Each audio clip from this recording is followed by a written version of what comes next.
Well, hey everybody, it's Mike for Profiling Evil. Welcome aboard. I'm going to just be playing some video today, and we're going to be allowing what's going on in the courtroom to continue on. We're just getting underway in the Chad Daybell murder trial. This will be a period of jury selection, and we're going to just follow this thing once the court comes in. Trying to get there. We go. A little background if you'd like it.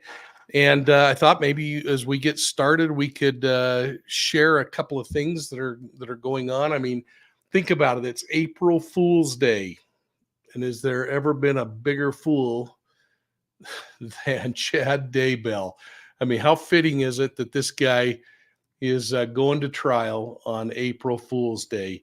It'll be interesting to see how this thing unfolds. Again, we'll go live once this thing starts. But in the meantime, I wanted to share a couple of things that I've been thinking about, most particularly about this trial in preparation for it, and thought maybe we could share a couple of little video clips, and I'm just getting those prepared. I've been spending some time on court TV, and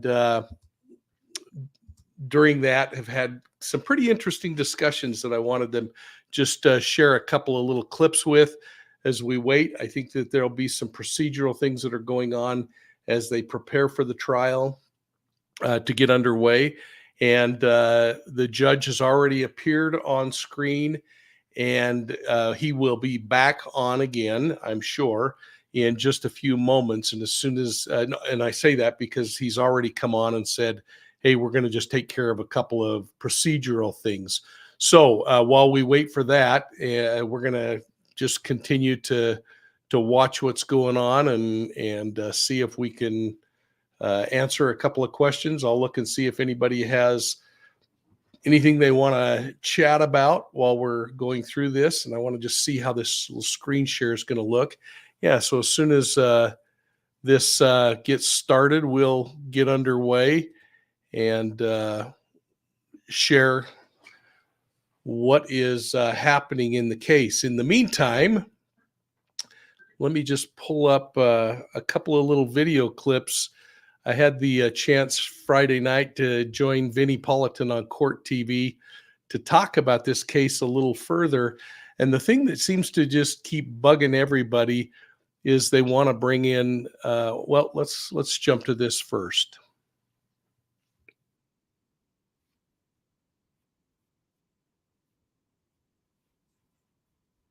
Please give me a thumbs up if you're getting the audio, folks.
Qualified to serve as a juror of this court, and each of you filled out a questionnaire that's been reviewed now by counsel in the court, and it was determined to recall you for further questioning.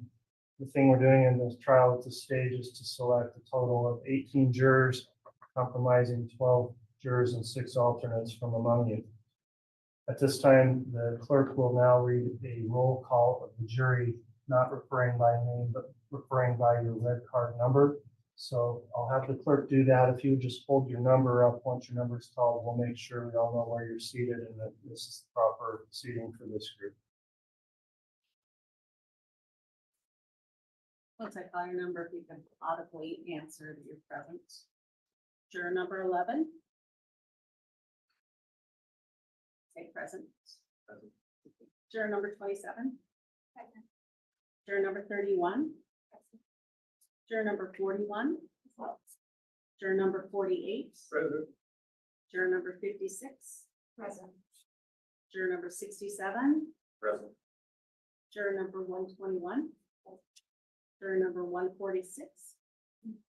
Juror number 186. Present. Juror number 219. Present. Juror number 249. Juror number 296. Juror number 321. Present. Juror number 348.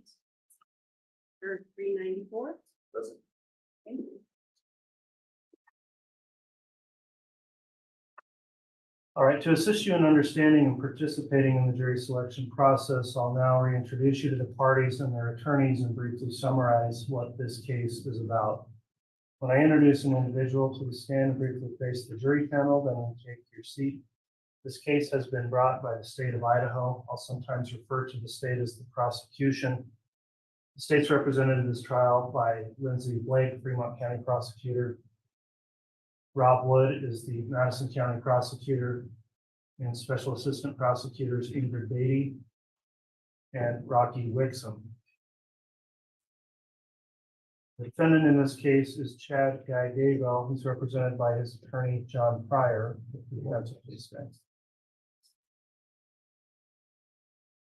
This case is a criminal matter, which means the defendant is charged by the state of Idaho with the violation of the law. I previously read to you a summary of the charges in the amended indictment, and you were here last week to complete your questionnaires. With regard to the defendant, the state of Idaho alleges that Chad Guy Daybell committed the crimes of count 1, conspiracy to commit first-degree murder and grand theft by deception. Count 2, first-degree murder. Count 3, conspiracy to commit first-degree murder and grand theft by deception. Count 4, first-degree murder. Count 5, conspiracy to commit first-degree murder. Count 6, first-degree murder. Count 7, insurance fraud. Count 9, insurance fraud. Mr. Daybell has pled not guilty to these charges. Please remember, this is simply a description of the charges. It is not evidence. Under our law and system of justice, every defendant is presumed to be innocent. This means two things. First, the state has the burden of proving the defendant guilty. The state has that burden throughout the trial. The defendant is never required to prove his innocence, nor does the defendant ever have to produce any evidence at all. Second, the state must prove the alleged crime beyond a reasonable doubt. A reasonable doubt is not a mere possible or imaginary doubt. It is a doubt based on reason and common sense. It may arise from a careful and impartial consideration of all the evidence or from a lack of evidence. If after considering all the evidence you have a reasonable doubt about the defendant's guilt, you must find the defendant not guilty. I'll next discuss your duty as jurors. Duty of the jury is to determine the facts and then apply the law set forth in the instructions I will later give you to those facts. In this way, you will decide the case. In applying the court's instructions as to the controlling law, you must follow those instructions regardless of your opinion of what the law is or what the law should be, or what any lawyer may state the law to be. During the course of this trial, including the jury selection process, you are instructed that you are not to discuss this case among yourselves or with anyone else, including use of email, text messaging, social media, or any other form of communication, electronic or otherwise. Do not conduct any personal investigation or look up any information from any source, including the internet. Do not form an opinion as to the merits of the case until after the case has been submitted to you for your determination. This time, I'll instruct the clerk to administer an oath to the jury panel. The clerk will now swear the entire jury panel for this voir dire examination. If each of you would please stand and raise your right hand. You solemnly swear or affirm that you truthfully answer such questions as may be asked of you by court or counsel, touching upon your qualifications to sit as a trial juror in the Thousand Island trial, so help you God. Thank you. Please be seated. I'll note that each juror took the oath just now. Clerk has impaneled 16 prospective jurors for questioning in small groups today. We've gone through their roll call as well. At this time, I'll ask the state, will the state stipulate that the jurors were properly called and impaneled today? Yes, Your Honor, thank you. Will the defense stipulate as well? Yes, Your Honor. Thank you. All right, thank you, counsel. Next, I'll inquire of the marshals here. I did require that the jurors complete a jury affirmation that they've not gone back to review or investigate the case since they filled out the questionnaires. Did each juror complete an affirmation? Yes, Your Honor. Okay, thank you for following the court's admonishment and completing your affirmation today. In this part of the jury selection process, then you'll be asked questions touching on your qualifications to serve as jurors in this particular case. This part of the case is known as voir dire examination. Voir dire is an ancient Anglo-Norman term dating back hundreds of years to the origins of the common law. In Old French, it simply means to speak the truth. Voir dire examination is for the purpose of determining if your decision in this case would in any way be influenced by opinions which you now hold, or by some personal experience or special knowledge which you may have concerning the subject matter of this trial. The object is to obtain 12 trial jurors who will impartially try the issues of this case upon the evidence presented in the courtroom without being influenced by other factors. Please understand this questioning is not for the purpose of prying into your affairs for personal reasons, but only for the purpose of obtaining an impartial jury.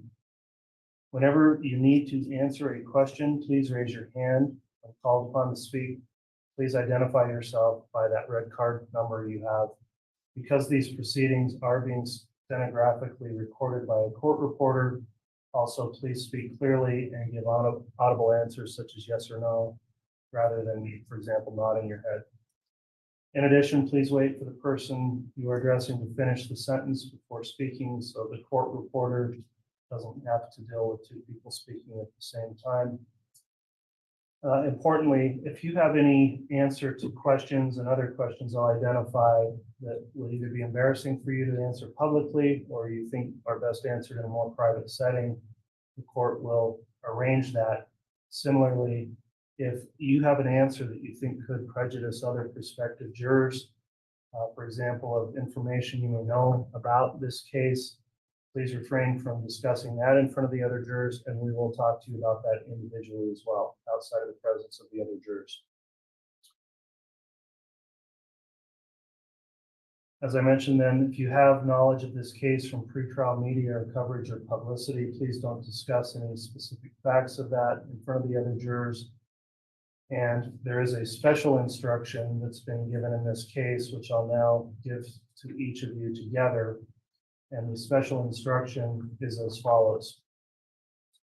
The defendant, Chad Guy Daybell, has been charged in the amended indictment with certain counts of entering into a conspiracy with Vallow Daybell and or Alex Cox.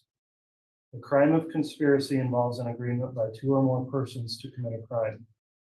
You must only consider the evidence against the defendant in this case and should not speculate as to any other case or legal proceedings involving the alleged co-conspirators. You must remember that the defendant has the presumption of innocence, and you must consider his guilt or innocence based solely on the evidence provided in this case. That concludes the court's special instruction. At this time, I would also instruct the attorneys for both parties to avoid repeating any questions already asked by the court. The attorneys do, however, have the right to direct follow-up questions to a juror regarding a juror's response to the court's previous questions. The jury should be aware that during and following this voir dire examination, one or more of you may be challenged. Each side has challenges, what are called for cause.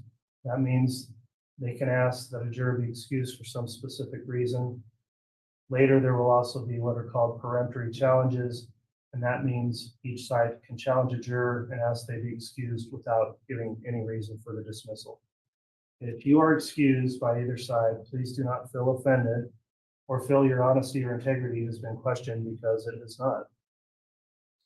I'll now begin the court's portion of the voir dire process, after which the attorneys for both parties will be given an opportunity to make their own voir dire inquiries. Those of you who are not called should pay close attention to the questions being asked here because you may be later called upon to answer those same questions. First question I'll ask you all as a group, when you completed your questionnaire last week, I'm going back to that. Are the answers given by each of you in the jury information forms true and accurate still? Okay, everyone's answered affirmatively. Let's next talk about the issue of the time commitment that may be required in the trial in this case. If you are required to serve as a juror here, it will be for a period of approximately 8 to 10 weeks. Would this time frame create a serious hardship upon you or your family or your business or profession or occupation so as to prevent you from rendering service as a fair and impartial juror in this case? Is there anyone that has a response for that question? Yes. Okay. Please raise your red card. Juror number 249, express your concern, please, regarding the timing of the trial. My work only allows approximately 80 hours of time. After that, we all entirely work for happily paid. Okay, and are we gonna have a roving microphone perhaps for jurors? If not, we can get one set up for the next group. Juror number 249, I was able to hear your concern about limited time frame involving work. Have you had an opportunity to discuss if they've got any other policy, if you are in a longer trial such as this case, that may allow for additional time off if you were required to serve? I did read the policy, but because I did found out about this late last week, that I was selected. I simply went online to our policy, our team member handbook, and read up on it because I was concerned that this was going to be a long time. So I double checked the policy, and that's what it states. 80 hours. All right.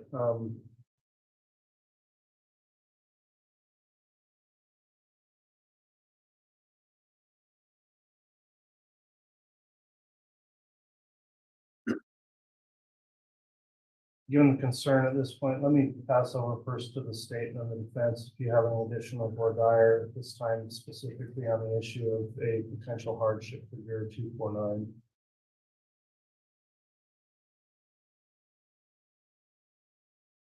And Your Honor, the state actually did have a question regarding a potential hardship with regard to juror 249.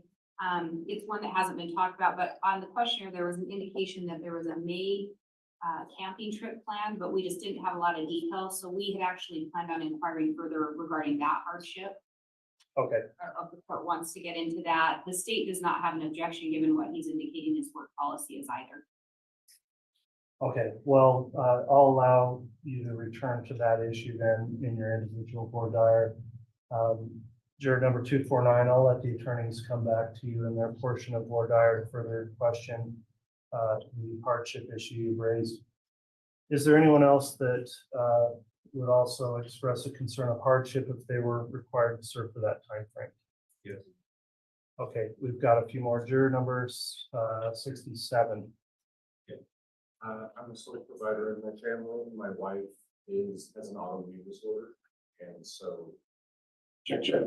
It would be difficult for me to do this, and I'd be losing out on a lot of money, and my job also would probably lay me off because I'm an alarm operator and they're already short-staffed.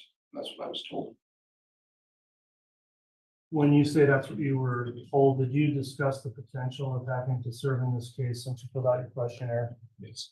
And could you be a little more specific about your, you don't need to name it, but the occupation and what your employer may have related to you?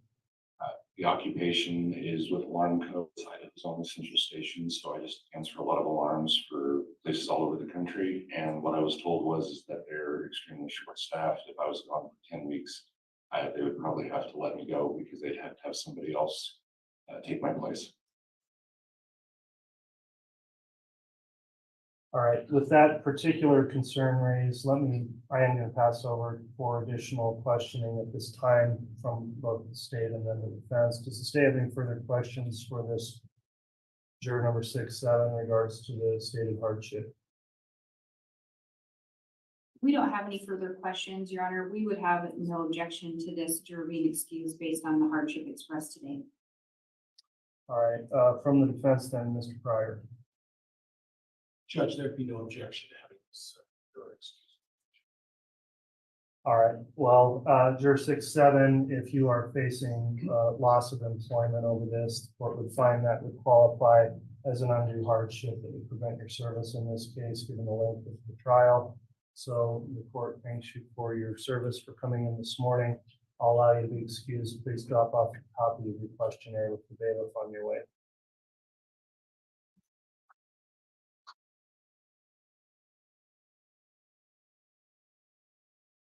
I believe juror 348 raised their card as well. Juror 348, you've heard the questioning about the trial length. What's the issue you would have in relation to that? Let's get the mic to you.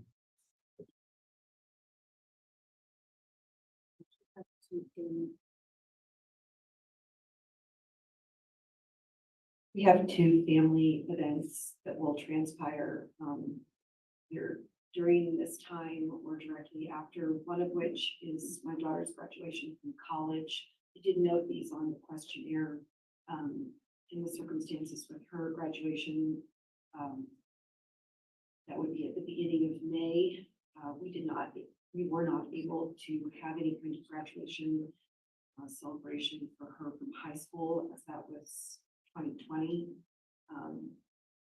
So we were all looking forward to that as something we would all participate in as well.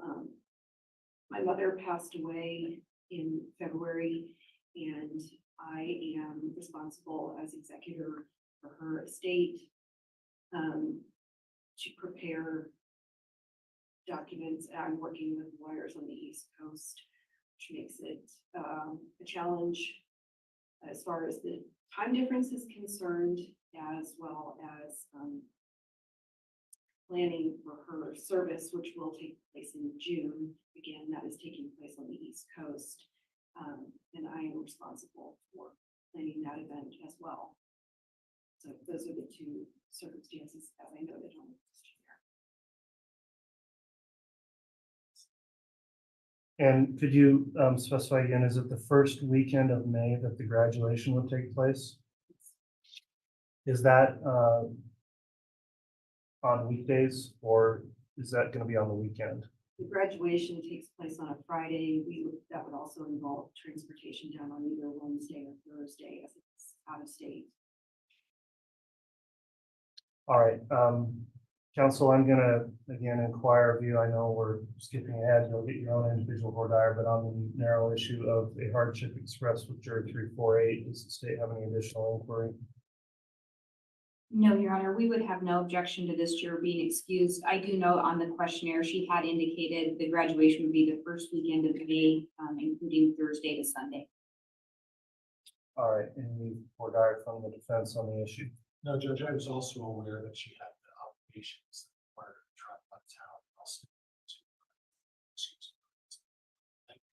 town. Okay, well, between the combination of that planned graduation and your services as executor of an estate and that both being expressed in your sworn questionnaire, the court does find there's a rationale here for dismissal based on a hardship given the length of the trial and the timing. So juror 348, you can be excused with the thanks of the court. Thank you for providing your service here up to this point, and please drop your questionnaire off on your way out with the bailiff.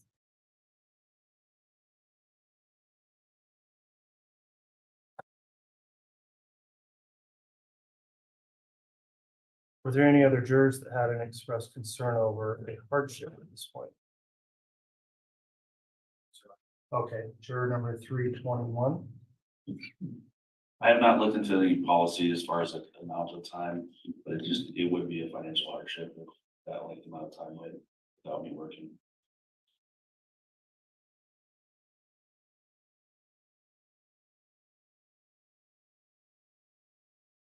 All right, I'm gonna note juror 321 that you've expressed a concern over hardship. I'll pass on that at this time and allow for the attorneys to conduct some individual voir dire further on the topic if they so wish. So we'll come back to that. Anyone else have a concern? Juror number 296.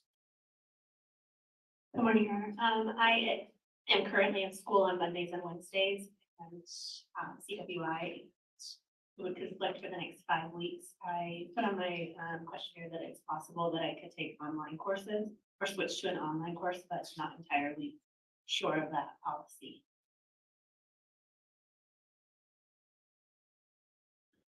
Okay, I will note your concern as well. I'm going to allow for some additional voir dire from the parties before we make a determination on that. Anyone else have a stated concern for the hardship? Okay, thank you.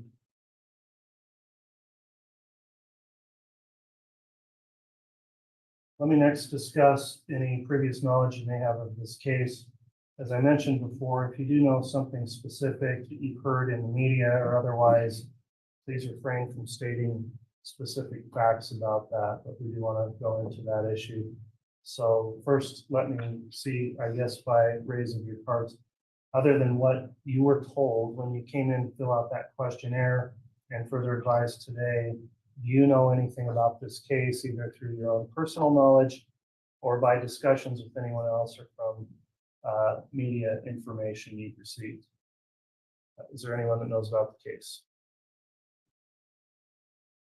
Okay, if you'll hold those up for a moment, we'll know. So we've got juror 321.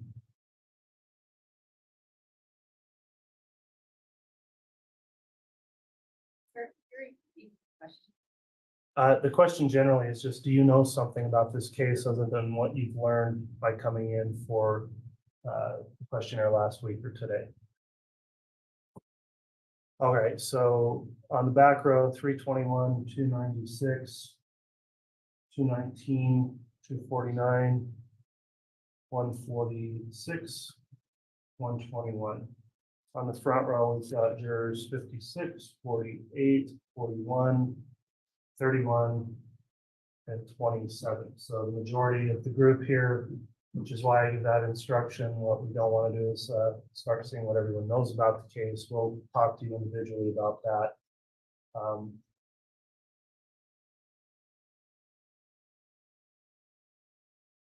Let me ask some specific questions for you then without getting into those details, but then is there anyone here that believes they already have a state of mind with regard to the charges or some knowledge you already have about the case that would prevent you from being impartial in this case? In other words, has anyone you think already drawn some opinion that maybe the defendant is guilty just based on what you know or what the charges are? All right, we've got a juror number 121 who brought that concern up. In order to further get into that discussion, we'll talk to you individually so we can delve into that. Anyone else that thinks they've already perhaps made their mind up in some way about guilt or innocence in this case? All right, we've also got juror number 48. We will discuss that with you individually as well. For those of you that do know something about the case, the next question is, do you feel you could eliminate or disregard what you've heard or read pertaining to the case and render an impartial verdict based solely on the evidence you hear in court today? All right, the remaining jurors then indicate they would be able to do that, and I'll allow the attorneys to follow up with voir dire on that subject. Judge, could we approach for all of those? Sure.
We're going to try this one more time. Is anybody getting sound?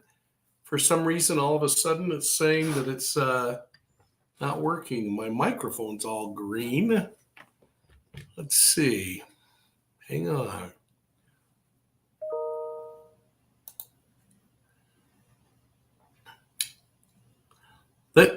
So Diane says we're getting it now. Man, that was weird. I don't know what's going on, but okay, we'll take advantage of it while we've got it. I'm gonna have to say it all over again. You may not want to hear it all over again. What I was saying about the red tie is it's really interesting. They say in the business world a red tie is a power tie. I think it's interesting because you see Donald Trump wearing a red tie all the time, and he's certainly trying to exhibit that. You see in this particular trial, what I want you to pay close attention to, I thought it was interesting that Chad Daybell didn't show up in a red tie, but all of the prosecutors and the defense that are men seem to be wearing these. So here we go. This group. Next issue the court's going to talk about with the prospective jurors is the subject matter of this case. Court has read to you a summary of the charges. Those include charges involving murder, conspiracy, and insurance fraud. Is there anything in particular about those charges for any one of you that would make it impossible or difficult for you to fairly and objectively evaluate the evidence in this case and to render a fair and impartial verdict? So the question is, would that make it impossible or difficult? If that is the way you feel, please raise your red card. Okay, none of the jurors responded affirmatively to that. I next have some questions that may seem obvious, but they're required by our statutes for me to go through as well. Let's talk about relation or acquaintance to the defendant. Are any of you related by blood or marriage to the defendant, Mr. Daybell? If you know him or her from any business or social relationship? If you do, please raise your red card. All right, no one answered affirmatively to that. Let's talk about the relationships you may have with any alleged victim, defendant, or attorneys here. Does the relationship of guardian and ward, master and servant, employer and employee, creditor and debtor, landlord and tenant, boarder or lodger exist between any of you or any of the attorneys involved in this case? So raise your red card if one of these lawyers is your landlord, for example. All right, no one has responded affirmatively to that. Are any of you involved in any kind of a legal proceeding, including a civil action against the defendant? No affirmative response. Have any of you ever brought any kind of a criminal complaint against the defendant or been accused of a crime by any of these prosecutors now present today? There's no affirmative response to that. Do any of you have any kind of an attorney-client relationship with any of the attorneys here or with Mr. Pryor or his law firm? Okay, no one responded to that. Do any of you have any kind of a relationship by blood or marriage to any of the lawyers in this case, or do you know the lawyers from any other professional, business, or social relationship? All right, no one indicated they know the attorneys or have any kind of relationship that would be prohibited. This next question is a general question, but let me ask, have any of you ever formed or expressed an unqualified opinion that the defendant is guilty or not guilty of the offense charged? Okay, no one indicated they've got an opinion. Do any of you have any bias or prejudice either for or against the defendant, in this case, Mr. Daybell? No one responded to that. Are there any of you who would be unwilling to follow the court's instructions to you, the jury, as to the law that you must apply in determining this case? No one responded to that. Now, in this case, we will be asking you further questions individually about the section of the questionnaire you filled out relating to the death penalty. So I understand that may come up here. We will talk about that individually, but notwithstanding, I'll ask the group here, do any of you have a religious or moral position that would make it impossible for you to sit in judgment of another or to render a fair and impartial verdict in this case? Okay, no one responded affirmatively to that. Are there any of you that, if selected as a juror in this case, would be unwilling or unable to render a fair and impartial verdict based upon the evidence presented in this courtroom and the law as instructed by the court? All right, no one indicates they would be unwilling or unable to render a fair and impartial verdict. Kind of a catch-all question here. Do any of you have any other reason why you cannot give this case your full undivided attention and render a fair and impartial verdict? Very well, no one responded to that. That concludes the court section of group voir dire for this group. At this time, then, I'll permit the state to conduct its voir dire of the group. After that, the defense. Will that be you, Ms. White? Your Honor, Mr. Wood will be starting the voir dire process. All right, Mr. Wood, if you'd like to commence with the state's voir dire, you may do that at this time. Thank you. And is it all right if I do so from the podium? It is. Thank you. Ladies and gentlemen, again, my name is Rob Wood. I represent the people of Madison County, Idaho. And just as a reminder, if I ask you anything today that makes you uncomfortable and you would rather answer it privately, just let us know. We want you to be comfortable, and we need you to give full answers and fully truthful answers, the defendant is entitled to a fair trial, and we only get there. And the state's entitled to a fair trial. We only get there if you're being fully honest with us. And so I'm going to start by asking juror number 321. What do you think of when I say the phrase brutal honesty? I believe that just means not mincing your words, just no matter what, just telling the 100% complete truth about how we're honest. All right. Does anyone else have a different definition of brutal honesty? But not mincing your words. Can everybody agree that telling the full truth, not mincing your words, is a good definition? Okay, and we need you today to be brutally honest. There's just a quick analogy I like to use. Who, by raise of hand, who here has flown on an airplane? Everybody's flown on an airplane, right? And you get on the airplane and that pilot, you get strapped in, they give you the safety warning, and the pilot tells you when he's going to land that plane approximately and where he's going to do it. How many of you would feel comfortable if the pilot said, I might be able to land this plane? You're all smiling. Would anybody feel comfortable with that pilot? Okay, so ladies and gentlemen, today we need you to land the plane. And what we mean by that is not a specific destination, but that you're completely honest. It's that important. The court asked you about following the law. Does anybody here like and enjoy every rule, law, and regulation you live under? Nobody does, right? Does anybody, just by a raise of hand, can you, not that you need to tell us what it is, but think of a law or a rule that you think is unfair? Everybody, you can think of a law or rule that's unfair, great. Multiple people feel that way. In this courtroom, the court will give you the law that applies in this case. And you may like that, you may not like that law.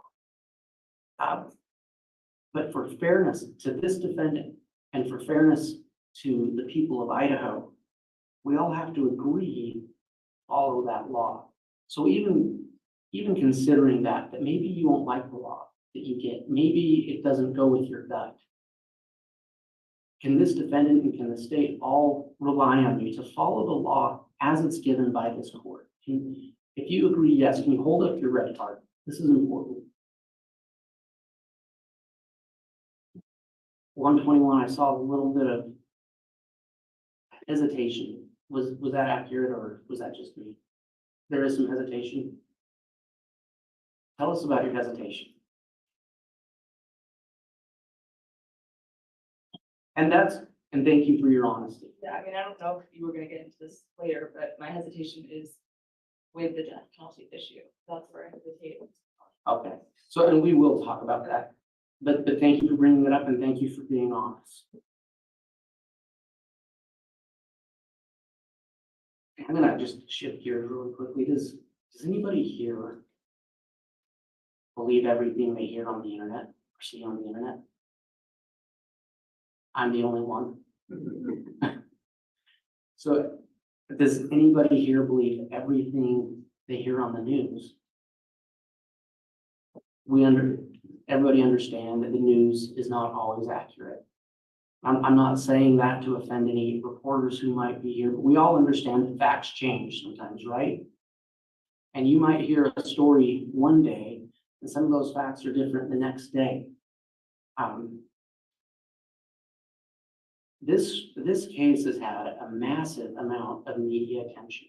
And the judge asked you this, but we just want to check again.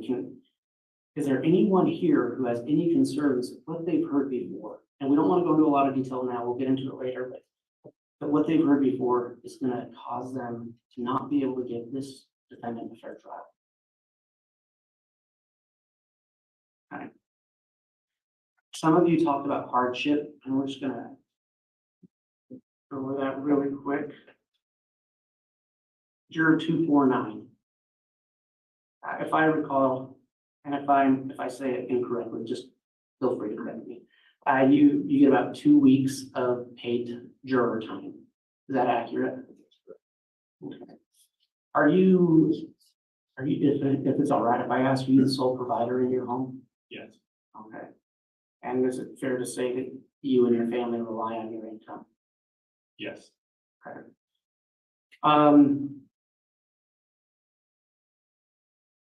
And have you, I forgot, did you speak with your employer about this specific issue? I have. I just let my supervisor know that. This Oh. could potentially be a long-term commitment. And then when I was thinking about it a little further, I thought I better, I'm into what our policy says, stated. And that's when I found out that, and they only account for 80 hours for it. So, Okay. and after that, you're basically on your own. Either you have to use your vacation, which nobody has 10 weeks of vacation, right? Or unpaid, Would you see that as an undue hardship for you, that would create difficulty for your family? yes, Your Honor, the state would move to excuse juror 249 for hardship. I'd like to hear a response from the defense, and if you have any additional voir dire, Mr. Pryor, you can do that as well. Nothing additional, Judge, you can stipulate. All right, based on the comments made by juror 249 as it relates to an employment hardship and financial with the length of this trial, the court will agree that the juror will be stricken for cause based on a hardship that includes his service. So thank you for appearing today and for performing your service as a juror. You can be excused, and please drop your questionnaire with the bailiff.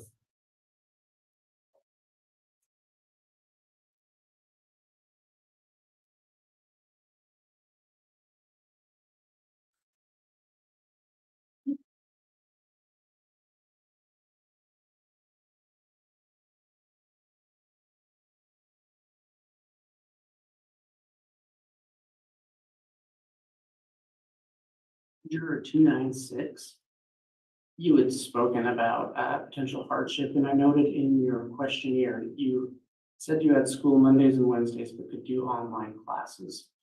And you mentioned that, but I guess I'm not quite sure where it stands. Are you able to do online classes to finish that?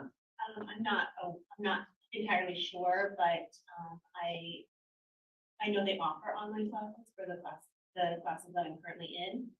So I'm assuming they could probably move me to the online classes. The only issue that I would have is the testing that I have to take either after hours or via online. Okay. The lecture part is the class. Like I can do that, or the lecturing I can do online. All right. And it's not school 5 days a week, just the 2 days a week? Just two. You mind if I ask how many classes?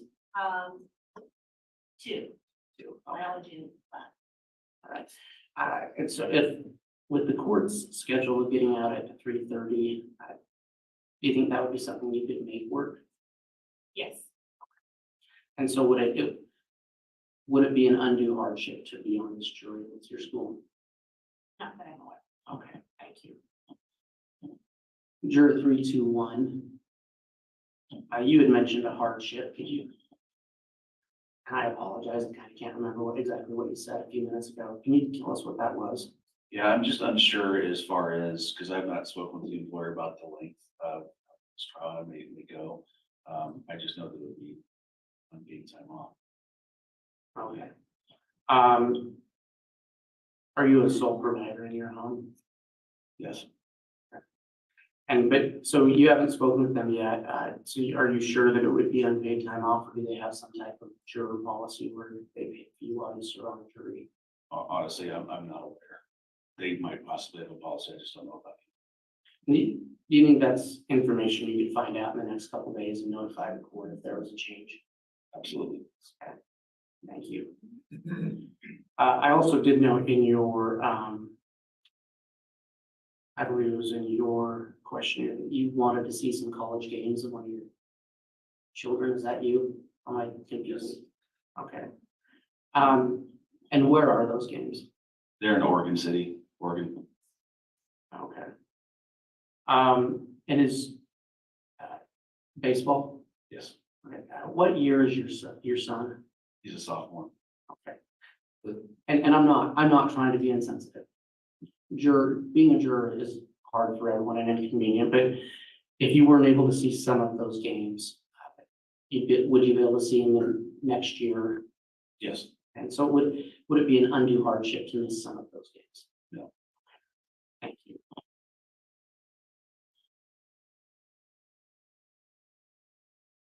The court spoke with you briefly about the nature of this case. This is a case about murder and conspiracy to commit murder and insurance fraud. Two of the victims in this case, two of the alleged victims in this case are underage children, a 7-year-old and a 16-year-old. And the other alleged victim is a mother. There will be some autopsy photographs in this case, and they are hard to look at. There's no way around that.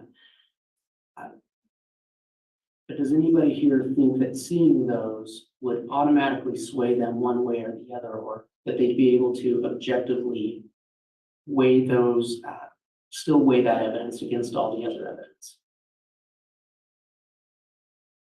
I'm sorry, did you raise your hand? No. Okay. So this is important. If you guys can raise your cards, if your answer is yes, would you be able to still weigh all the evidence properly, even if it's difficult to look at those pictures? So juror 48. Oh, okay. Thinking. Or what are you thinking? Do you think you'll be able to do that? I just want to make sure I understand the question. If I could see the photos and not be swayed one way or another, continue to weigh the totality of the evidence. Yes. Yeah. And then I just have a couple more questions, Your Honor. I know Ms. Blake has a couple of questions. Juror 294. In your questionnaire, you said that you marked a box saying that you think a person, excuse me, who doesn't testify is probably guilty. Yes. So do you understand that the state has the burden of proof? I do. I was just being honest, like, just from my gut, yes. Yeah, and we want you to be honest. Yeah. And we appreciate that. There's nothing wrong with that. So you will get an instruction, and you'll be told by this court that the defendant doesn't have to say anything. The defendant doesn't have to prove anything. It's 100% on the state. And so is that feeling you have, is that something you could follow the rule and the law the court gives you and set that feeling aside and not hold it against the defendant if he doesn't? Yes. I'll just correct the record there for a moment. That's juror 394. Oh, I said 294. I Yes, apologize. that's fine. 394, thank you.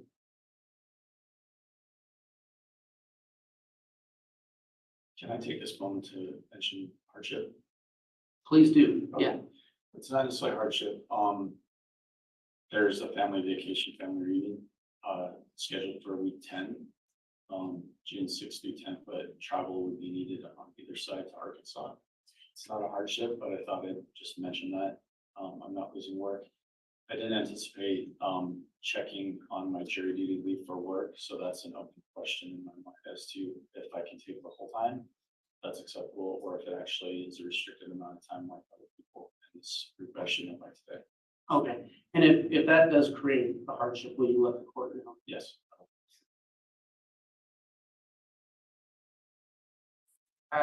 Juror 41. You had marked something similar on your questionnaire that you want the defendant to testify. And I'm just going to ask the same thing. Do you understand that only the state has the burden of proof in this case? And that it's the state's job to prove something. The defendant doesn't have to prove anything. Okay. And so even though you have that feeling, is that something you can set aside and follow the law and the rules that the court gives you and not hold that against the defendant? Your Honor, at this time, I know Ms. Blake has a few questions, so I turn this time over to her. Very well.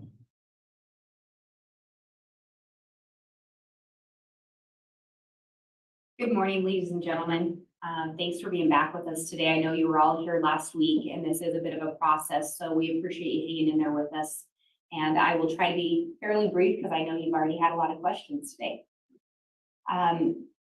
So the judge has already started to give you some instructions, and as you go through this process, he will give you more instructions. So I like to talk to you a little bit about, I have a son, and usually in the mornings, if I ask him what he wants to eat, he tells me cheesy eggs. And there's a very specific recipe that I have to use. So it's the eggs and the milk, and he likes quite a bit of cheese, and then some salt and pepper. But if I try to modify that recipe, he doesn't always like it. So I don't know, have any of you had that experience where whether you're cooking or doing something else for a kid or a family member, they like things just done a certain way? Would all of you agree? And turning to juror 27, can you give me an example of something like that?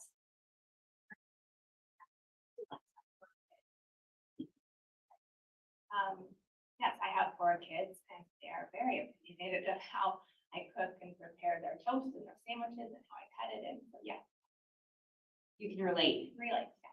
And so even if you think there's a better way to do it, do you sometimes just follow what your kids are asking for?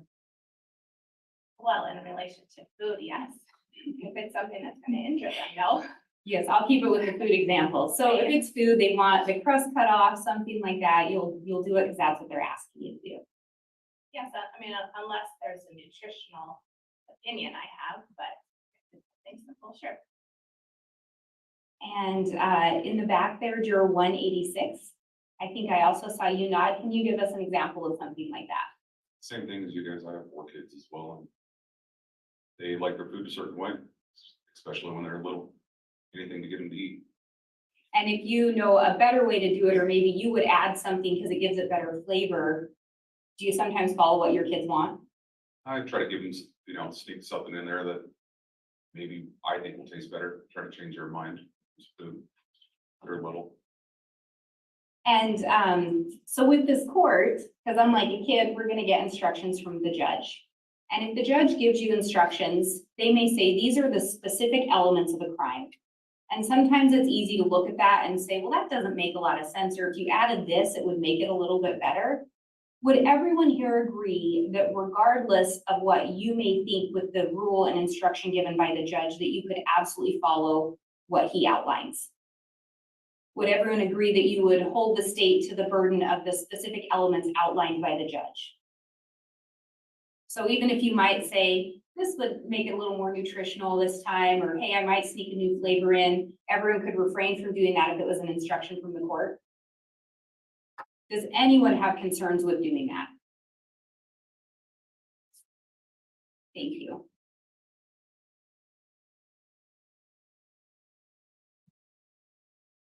And as I talk about, the judge is going to give you instructions, and some of those instructions are going to be regarding the burden of proof being on the state, and then they will also be the elements. With regard to charges of conspiracy and first-degree murder and conspiracy to commit first-degree murder, one of the elements is not going to be that the state has to prove the cause of death, meaning the state is not going to be required to prove exactly what caused the death of a person. Our element would be to prove that it was a homicide. Does anyone have concerns if you were to be presented evidence that someone was killed, but the state did not provide a specific cause?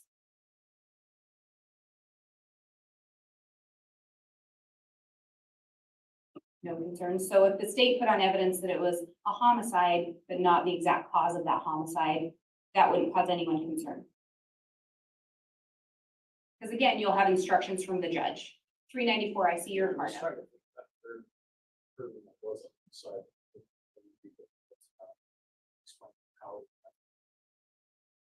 If you're given an instruction though, that says that that's not a requirement, would you be able to follow that instruction, or would it be difficult for you?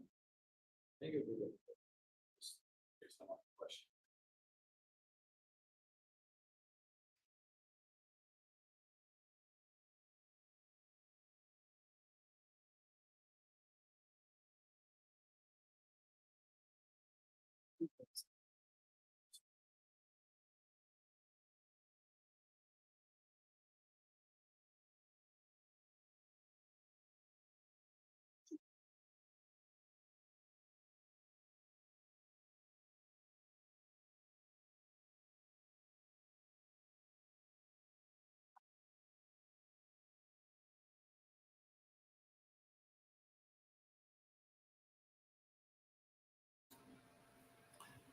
Not sure what's going on with the audio, but obviously they had a quick sidebar.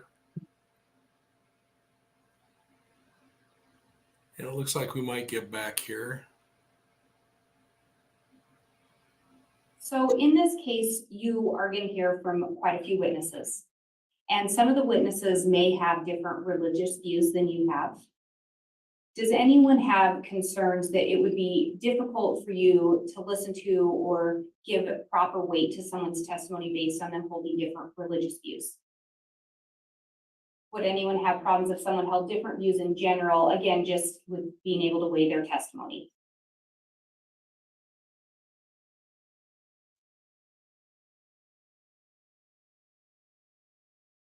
And you're also going to be given some instructions, actually back that up. So if you were sitting in here today and the window wasn't there, or they put the blinds down and you couldn't see outside, but when you came inside, everything was dry, everything was clear.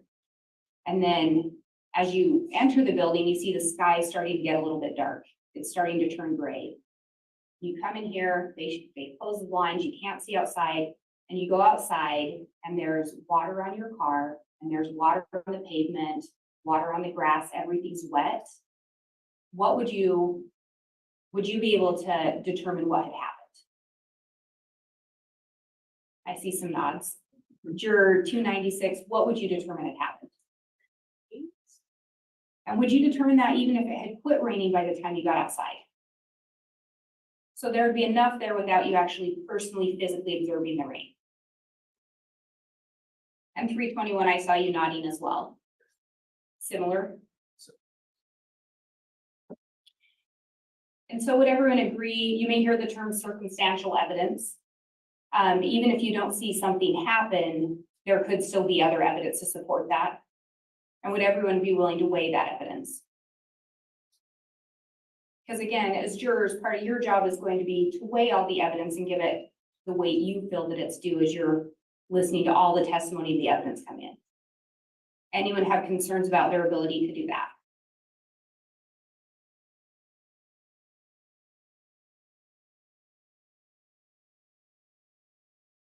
I can have just a moment.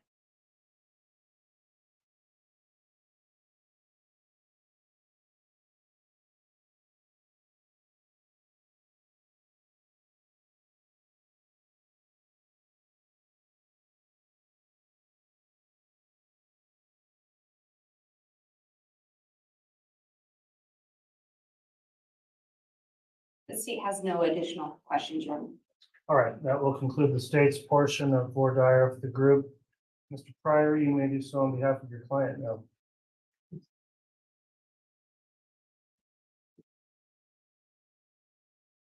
Morning. My name is John Pryor. I represent Mr. Daybell. This question, folks. Before we start, I really want to talk to you about the fact that there's no wrong answer. What's more important than anything else is that tell the truth. Mr. Pryor, apologies. Could you into the microphone a little more? We barely get your signal. And I'll turn it on. Does that help too? That helps a lot. At my age, Judge, technology is a challenging job, and I apologize. Can all of you folks hear me now? So I'll reiterate, the fact is that as jurors, your job is to judge the evidence. Your job is to make a determination, apply the facts to what the judge gives you as the law. But before we get there, what we have to do is go through this painstaking process of talking to you folks about some personal things and some private things, some of your thoughts and processes. And part of that is to, before we get there, is we really want to talk about just being honest and truthful about your position. There is no wrong position. If there are some people here who say Mr. Daybell is absolutely innocent, that's your position. If people feel that Mr. Daybell is absolutely guilty, that's your position. If you really haven't made up your mind, that's your position. But it's your position and it's your own individual position.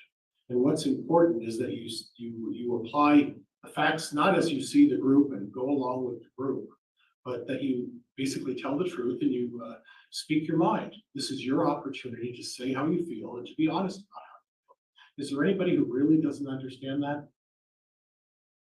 Perfect. I must have been pretty clear and you can hear me now. That's wonderful. Before we get started, this is an unusual question I ask. And I ask this because I've had the opportunity to sit in that box a handful of times in, over the number of years that I've been an adult. And this happened to me many, many years ago. I was 21 years old and in college, and the lawyer was involved in a criminal case. And he asked an unusual question. As soon as he got up there, he asked an unusual question. He said, is there anybody who just doesn't want to be here today? And a number of us were hedging and moving and everything else. And I thought, yeah, I don't want to be here.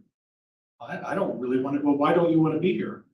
Because I just don't want to be here. I just have so many other things in my life and I have so many other distractions. And I have so many other processes.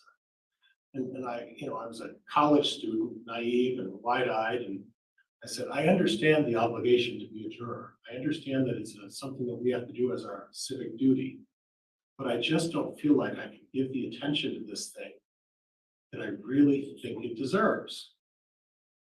And surprisingly enough, the lawyer said, well, thank you for being so brutally honest, and the judge let me go on my way. Now, I don't want to give all of you an opportunity to raise your hand when I ask this question, and please don't, if you really think you can give the attention. But is there any of you folks who quite honestly, you just don't want to be here today? And please be truthful with that question. You're all very excited to be here. And you're all very anxious to get involved in this. Okay, number 394, go ahead, sir. Yeah, I definitely want to do my civic duty. I feel like that's the proper thing to do, and I'm thankful for everything that you guys do. I'm a year and a half, about a year and a half into a new job, building a team. We have one person, I'm the team lead, I've got one person under me. We're trying to hire another person. So I question whether my success in my job will be as good as it could be if I was there versus being out for potentially attendance.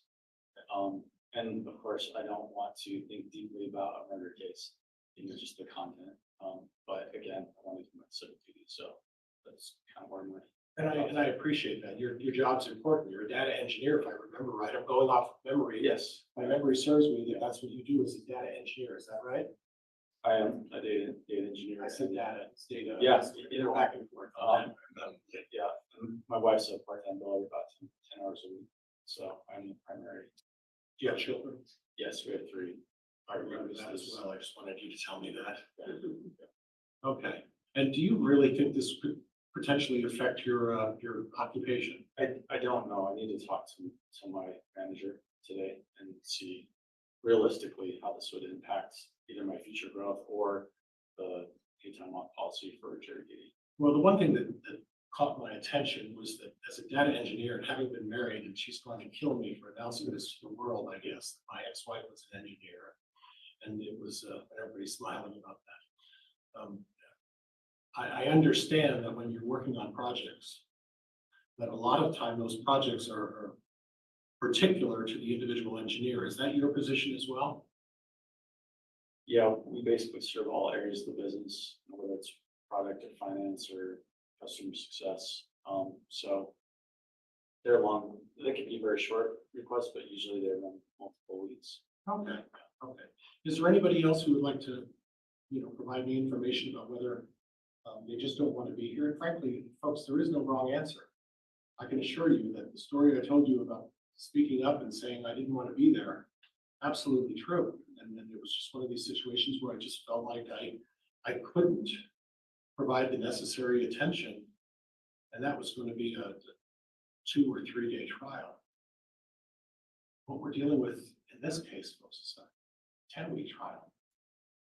And it's going to take a lot of time, and it's going to take a lot of effort. And I want to make sure that all of you are going to be able to do that.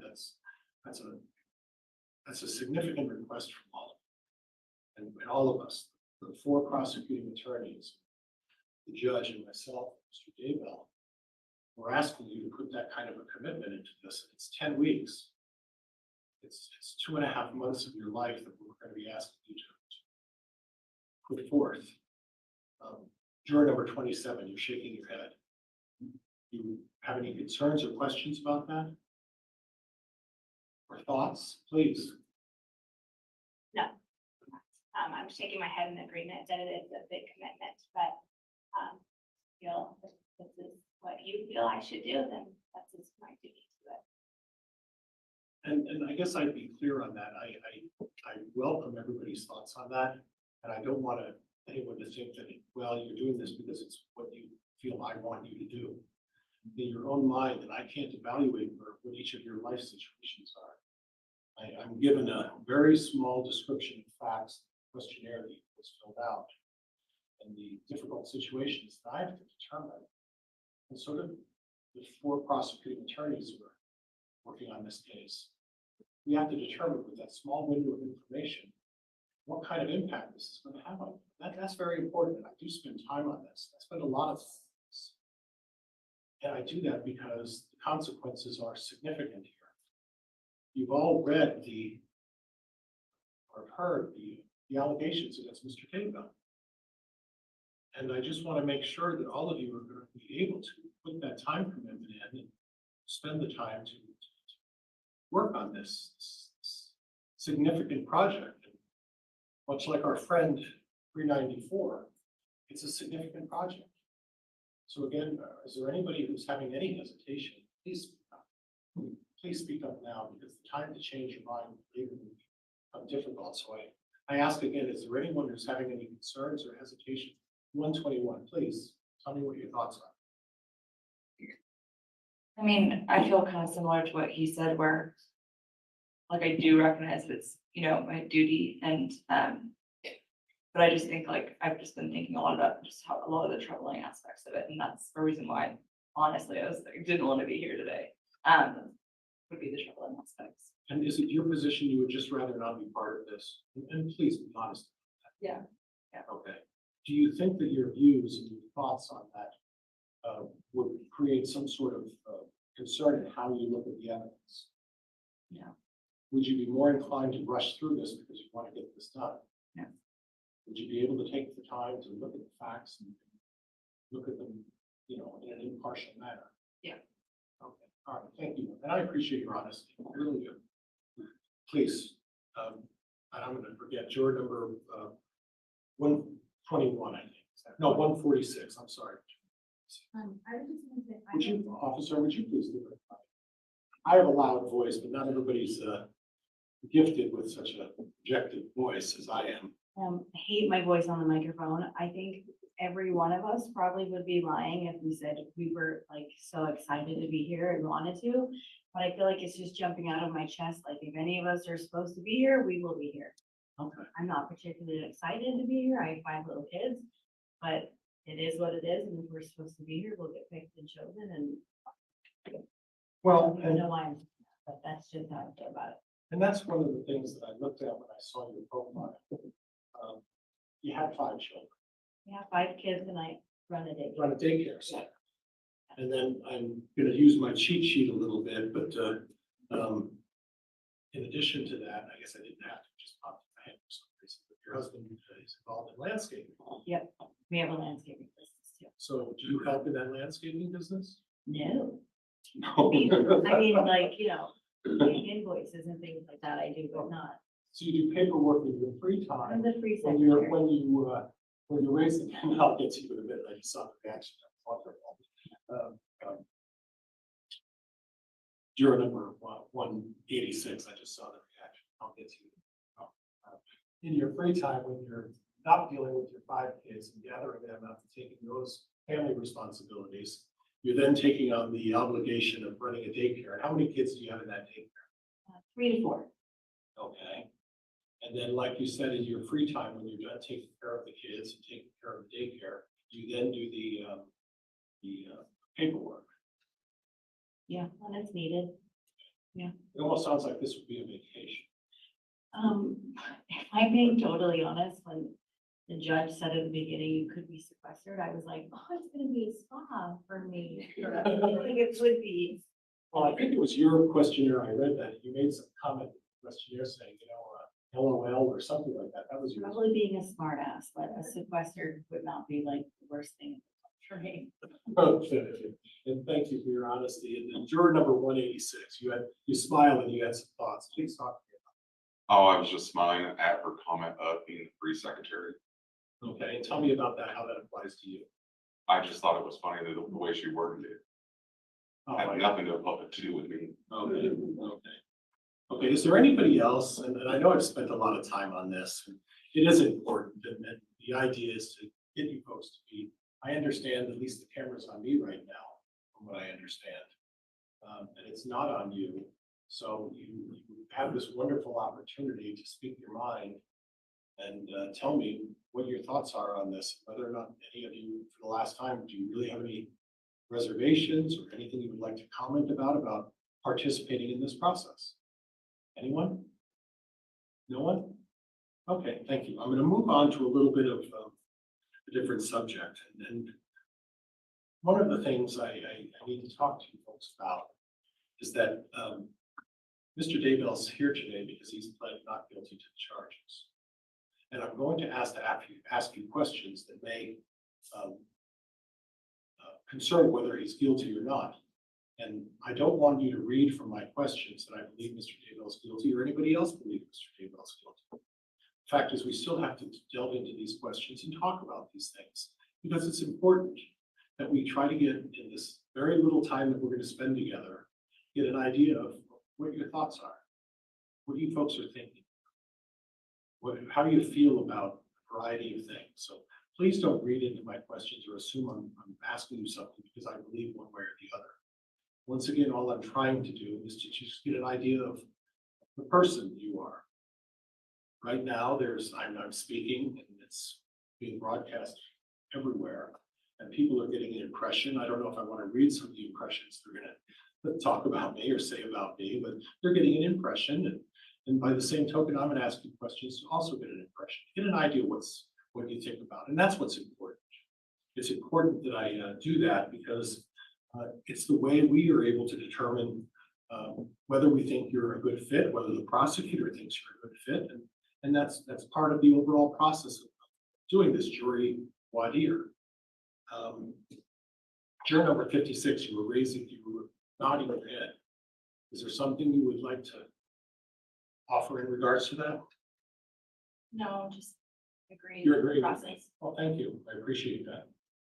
I'm going to go into a couple of different areas, and please don't, again, don't read into this one way or the other. Just again, I think what we're trying to do is be able to build a relationship between myself and all of you folks so we can be open and honest and free about what our thoughts are without worrying about what people might think. Because quite frankly, I don't care what any of these people think.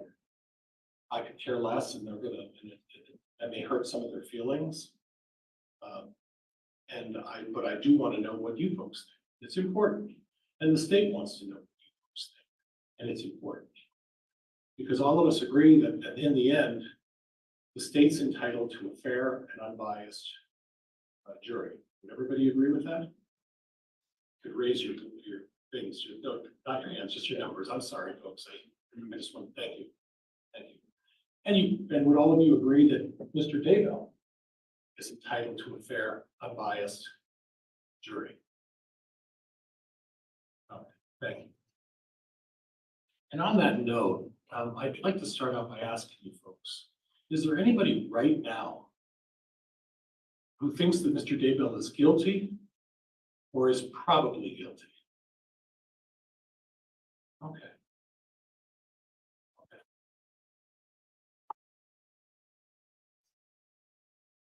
And that's juror number 48, was it not?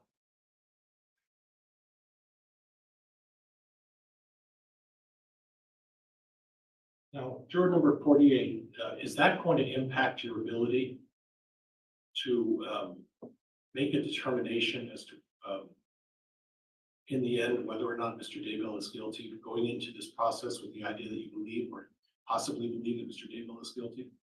No, Okay, you're going to be able to be unbiased. yes.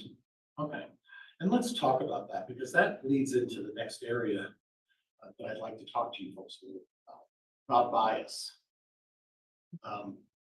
Is there anybody who doesn't understand what the word bias means? No hands. Okay. What about the words impartial? Does everybody know what the words impartial means? Yes? No? Kind of. Okay. Okay. Juror number 41. When you say kind of, what is your 30? I'm sorry, you're right. 11, 21, 31. 41's next. No, I'm not sure what impartial is. The first one you said was Bias. bias. Okay. So I'm trying to think in my mind the difference between the two. Okay. So bias. What are your thoughts on that? What do you think impartial is?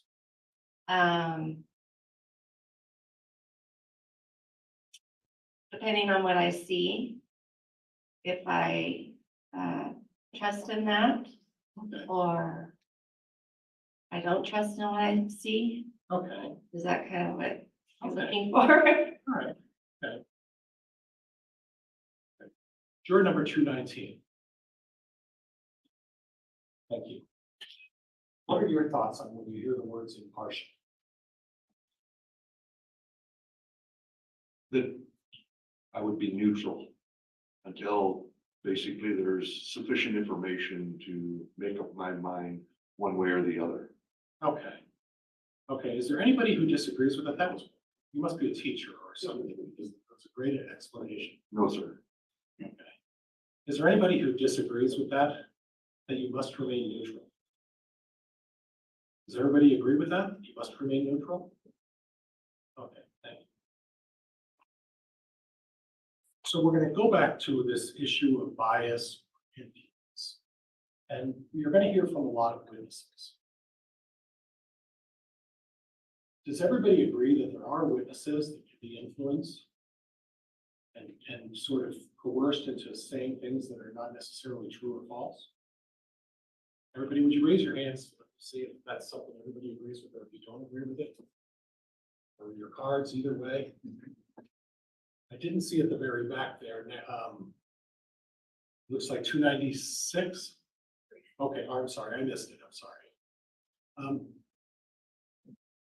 Just being influenced or coerced, do you think that just applies to citizens?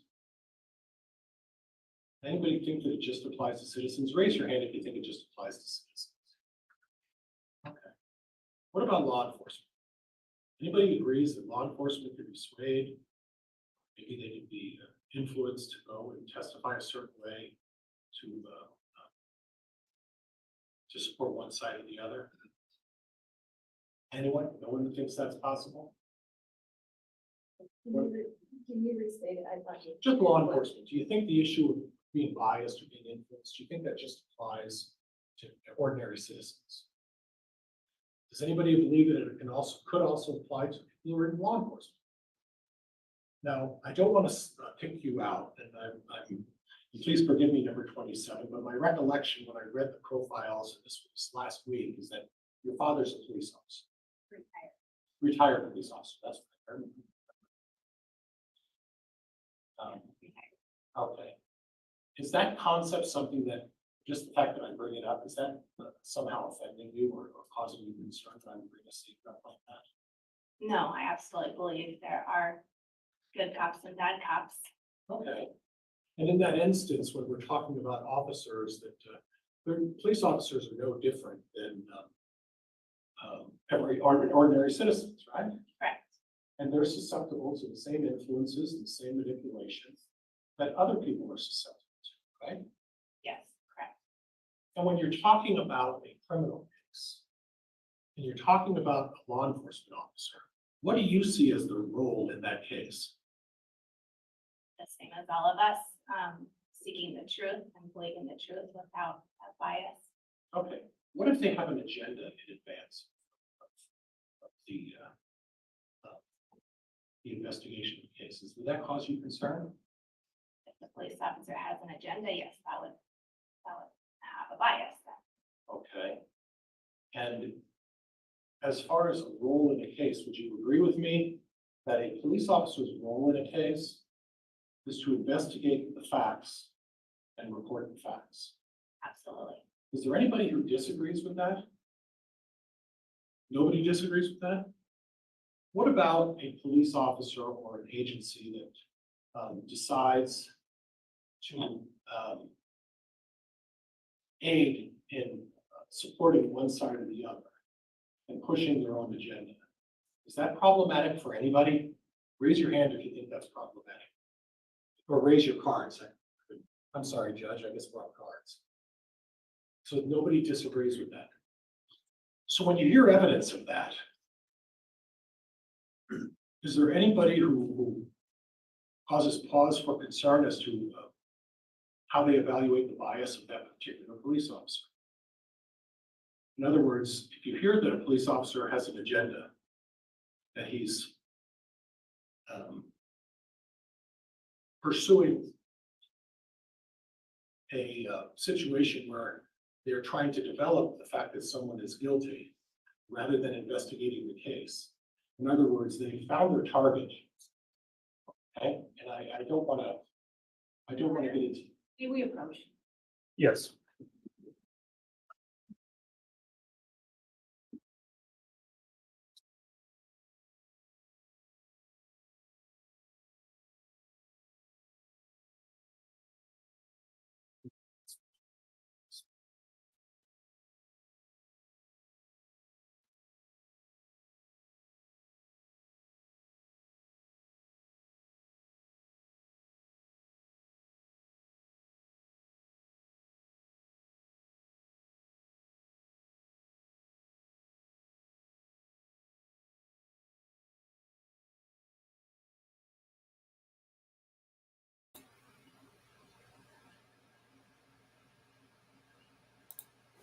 Okay, while they're doing that, I'm going to give you a little assignment here. If you'll follow this link, and again, I'll put the link in the post so that you can just click on it. You can vote whether you would vote guilty right now or not guilty. This is anywhere in the world. We'll symbolize guilty with a big, and we'll symbolize not guilty with, I don't know, a green dot. And see what you all have to say. It looks like they're going to continue to have some discussion here, but we'll just see if they pop back in. Oh, maybe they're getting ready to get back in again. So let's see here. So I've been talking to you folks a little bit about bias. Mr. Pryor, I apologize for the interruption. We did have a note here. We're having a request. These jurors have actually been here for quite some time. Request for a restroom break. We're going to permit that at this time. So we'll take about a 20-minute recess and time for the jurors to use restrooms if they need. We'll come back on. All right, woohoo! Bathroom break. We'll talk about a couple of things before they come back. Once both sides get finished, rather than going through the entire voir dire, we'll let you just catch up on that, or you can go watch it yourselves. But I thought it might be kind of interesting to just create a map and follow any survey results that come in. So I'm just finishing creating this now. Let's see. And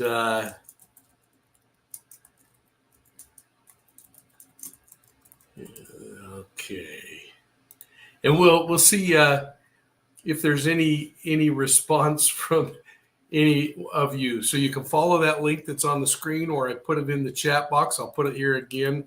A lot of you are just typing in whether you think it's guilty or not guilty. So I'm not asking for any personal information. just go out to that map and pop in your thoughts, and we'll see if anybody wants to share what they are thinking right now.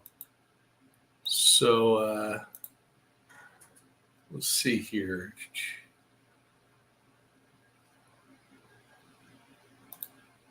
And then maybe as we get past the bathroom break, we'll pop up the results and continue to monitor this. But last night on Court TV, I chatted with Vinny about a couple of things, three things that in particular I wanted to share with you. The first question had to do with everybody keeps going back to the concept of the religion. And these, both Tammy and Chad were former members of the Church of Jesus Christ of Latter-day Saints. They were excommunicated, although I don't know exactly at what point they were excommunicated. There's no question that they were influenced by the religious teachings they had growing up. Excuse me. And my experience has been, and what I tried to get across on Court TV last night, was that we can really get wrapped around the axles on these kinds of things, where we focus in on the religion, and it has to be focused in on what the guise of power was that these individuals use to control their victims. But I wanted to share this comment I had on Court TV. Mike King, how do you see this issue where, you know, he starts at, they're members of the LDS and then they get excommunicated at some point, but the beliefs, the zombies, seem to be off the rails. You know, the thing that's always troubled me about this is sometimes we want to put them into a real easy to define bucket, because this is such bizarre behavior for us to try to wrap our minds around. And so I go back to kind of the things I learned early on when we ran the Ritual Crime Task Force for the Attorney General.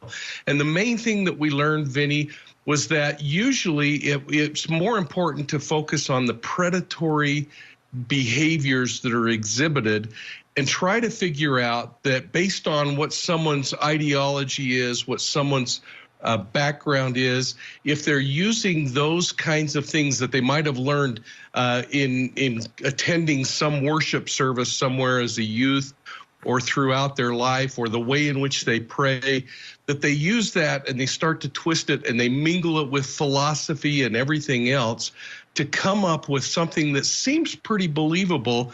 Because for the people that are coming in and looking at these cult leaders, they're looking and listening to people that are kind of talking about scripture that sounds familiar, but then they're coming up with these wacky ideas like zombies and other kinds of things that are just so far out there. But the individual who's coming in and trying to mature into the group or the cult, thinking that they themselves are going to end up with some kind of special dispensation in life, they don't have the courage to stand up and say, that's a goofy belief system you've got there. And so they get sucked into it. So let's just see what your responses are to that. Again, it absolutely is a piece of this investigation. But as I always taught when I went around the country and the world teaching profiling and teaching investigating and prosecuting cult cases, I cautioned against getting too wrapped around the axles on the religious side and focusing on the side that deals with the crime itself and how they used whatever that religious motivation is that they had to control people. These are just such difficult situations. It really is hard. But we then went on, and the other question that came up that I thought was quite interesting that Vinny posed to me was the fact that the children are supporting their dad and continuing to support their father, Chad Daybell, that he wouldn't have done this. So I want to grab that particular video and get your thoughts on that. They're married in 1990, and then Tammy dies October 19th, 2019. And then 17 days later, November 5th, 2019, this happens. this happens. Everything was picked out for the wedding beforehand, by the way. They've got receipts. And then a month after this wedding, Tammy's body is exhumed in December. And one of the children of that marriage, Chad and Tammy, Emma Murray, spoke with Court TV about her mom being exhumed and the autopsy results. Take a listen. The Fremont County Sheriff is who I called, and I left a voicemail at their office. I just wanted to know if I could see my mother's autopsy results. I want to see them before they're released to the media. And Sheriff Humphreys returned my call, and he told me that if I work with Fremont County's head detective, I would be able to discuss it with them. But I was also told that he would not even be able to call me back until later the next week.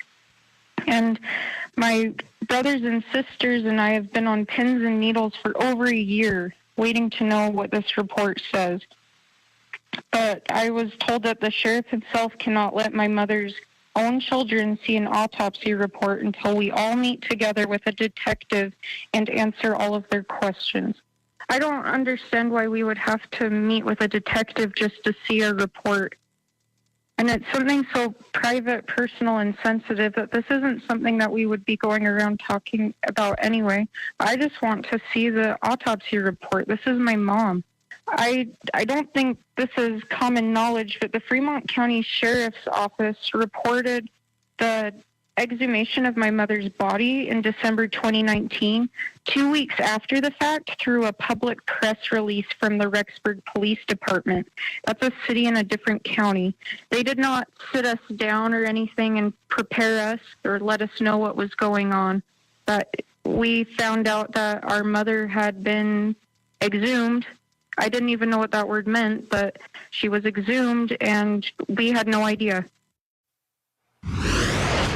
Mike King, real tough spot for all of these children. I mean, even if you're an adult child, I've covered, unfortunately, a lot of cases involving accusations of spousal murder. The kids are caught in the middle.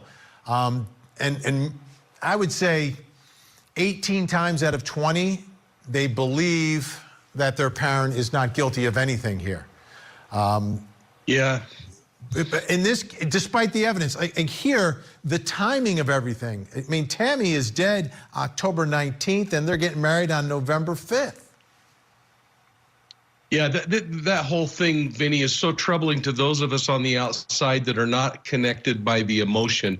And we have to remind ourselves, one of the things we work so hard for in the Attorney General's office is the victim advocacy program statewide that actually represented families during periods of crises like this. But this is a criminal investigation, and they can put across the point that, yeah, we wanted to know what was happening, but they had to have known that something wasn't right when their father goes through this experience. We don't know exactly what the emotional responses were right after Tammy's death or any disconnect, but we are learning through testimony in Lori Daybell's case and trial of comments that were made that, hey, this was predestined. No, that means it was pre-planned. And those kinds of things become really difficult because a family's already lost one parent. They don't want to lose another. And frankly, they love their mom and dad. They love their dad right now, whether he is right now as an accused killer or if he ends up being convicted and is known as a killer. They love their dad. And we gotta be kind of sympathetic to that, but we can't be sympathetic to the point that it jeopardizes a criminal investigation.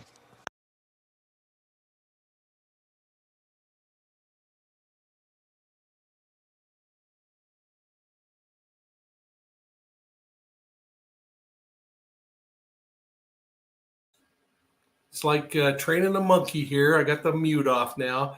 I wonder how you're feeling about that. This is a challenge for us that are on the outside and void of the emotion that these kids are feeling. Again, they've lost one parent through murder, and now they stand to lose another through jail time and I guess potentially execution. So I hope you're getting the sound now, Angela and everyone else. But these are really difficult kinds of things that come up. The last thing that we spent a lot of time talking about in preparation for this trial was this difference, again, kind of going back to the religious aspects, but what's really important in this criminal case. And it's really easy to get, again, pulled aside with the emotion of the murders being religiously motivated. And one of the challenges I faced with the Ritual Crime Task Force was that the voodoo is really tantalizing and we want to spend a lot of time on it. But again, I taught law enforcement all around the world in these kinds of investigations that it's important that we wait for a season to really get into the voodoo, which can be pretty confusing to some people. For a small portion, it might be something that sets them off. It might be something that offends on the other end. So you have to be really cautious because the most important thing is proving the elements of the crime of murder. So with that, I want to end with this last little video that I did in regard to the court TV appearance and my thoughts in that regard. And then hopefully they'll be back from their bathroom break fairly quick. Now, we don't know if the Daybell children will be standing behind their father when his trial begins on Monday. I think they will be. But back in September of 2021, all 5 of the Daybell children said their father was innocent when they appeared on this episode of 48 Hours on CBS. Did your father, Chad Daybell, play any role in killing JJ and Tylee? No. It's completely unthinkable. How is it possible 2 children are found buried in your father's backyard and he had nothing to do with it? He was framed. Now, in that same episode of 48 Hours, Garth Daybell recounted the night in October of 2019 when he discovered his mother, Tammy, unresponsive in her room, halfway between the bed and the floor. Garth Daybell, I just ran over and picked her up and put her back on the bed and said to my dad, I said, I think she's dead. My dad was just pacing back and forth, just saying, why? How could this happen? Pointing at pictures on the wall. She can't be dead. Like, how could this be? What do we do? Again, not easy for the children, and Garth seems to be in the middle of all of this. Let me ask you, Rex, do you think it's possible and that Alex, your nephew, may have entered that home to commit this murder? You know, the way this story has played out and when the evidence has come out in court, we've learned to say that anything is possible. There are, just like Chad's children were expressing, it's unthinkable to think people you know and love are involved in something like this, but all evidence to the contrary, you know, and they are. So I think that's entirely possible, just like it's possible that Alex did what he apparently did to the victims and Lori's part in it. And we expect Chad's part to be proven in that also. We don't know that until it happens, but yes, possible, heartbreaking, life disrupting families. Our family, we don't know any of Chad's children, don't know Chad's family, but boy, do our hearts go out to them for the terrible, terrible burden that they're bearing during this. John DeLynn, the other thing that always gets me in all of this is that after Tammy dies, there's insurance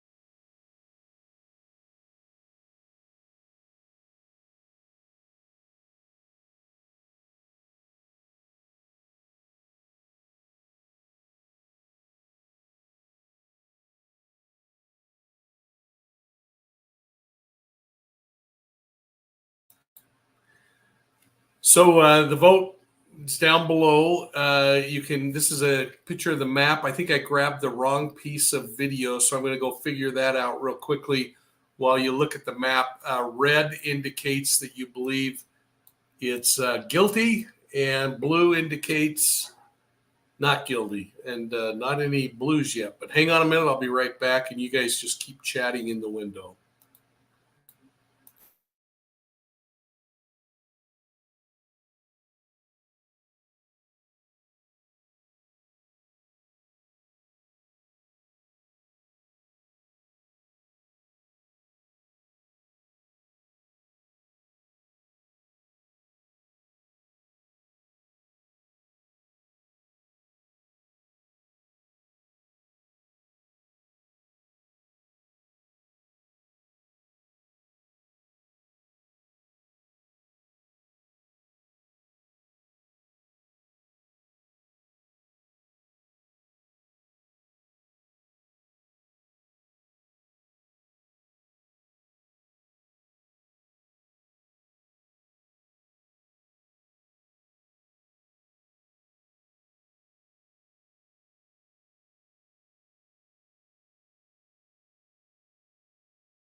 Okay, the court's still out, and I'm going to just refresh this map and see if it's changed much.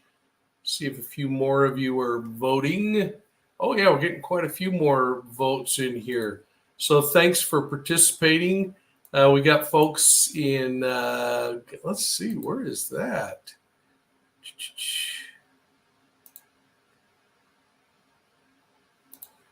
So that's cool. We got somebody in Russia weighing in. We got people in the UK, Ireland, in Portugal, down in Australia. Let's see. And then, let's see, Australia. And then in the States and Canada, we're getting folks all over. So that's kind of cool and kind of fun. And it looks like they're getting ready to start back up. So we're going to jump back into that. And then we'll end with my final comments on that in just a moment. So let me get us back into the broadcast.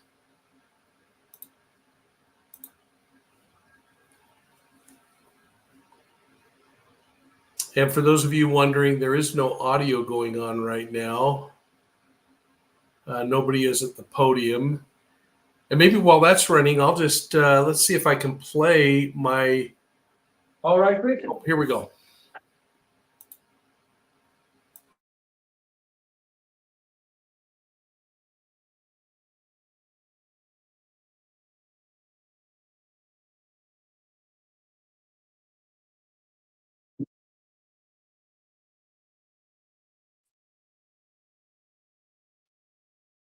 Here, now go back, John. Thank you. Please be seated.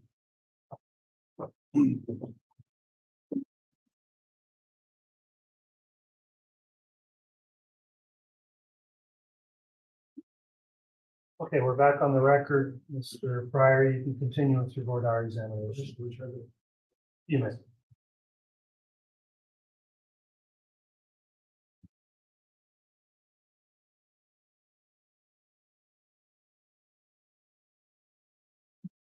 Before I get into a different topic, do any of you folks know each other?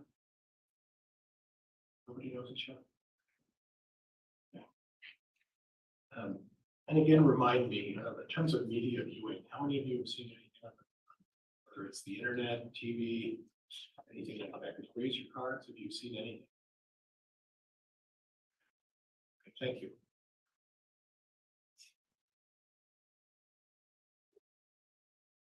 One of the instructions that the court's going to give you is that it talks about what a conspiracy is. And the state talked a little bit about that. Prosecuting attorney, I think, but please forgive me, I believe it was Ms. Blake, talked to you folks a little bit about that. And one of the things in order to have a conspiracy per the court's instructions, and this is what the judge is going to give you as rules. Okay, is that there needs to be an agreement. There needs to be an agreement. Is there anybody who doesn't understand what an agreement is?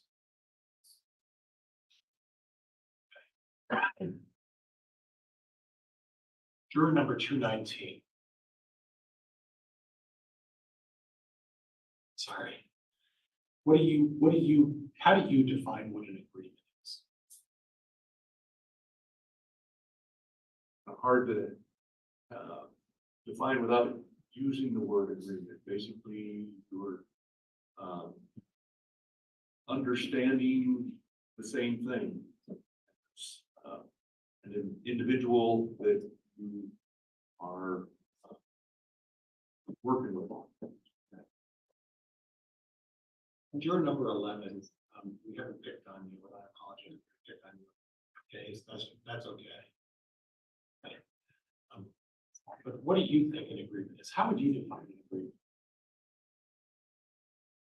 I would define an agreement as two or more parties formally agreeing to something or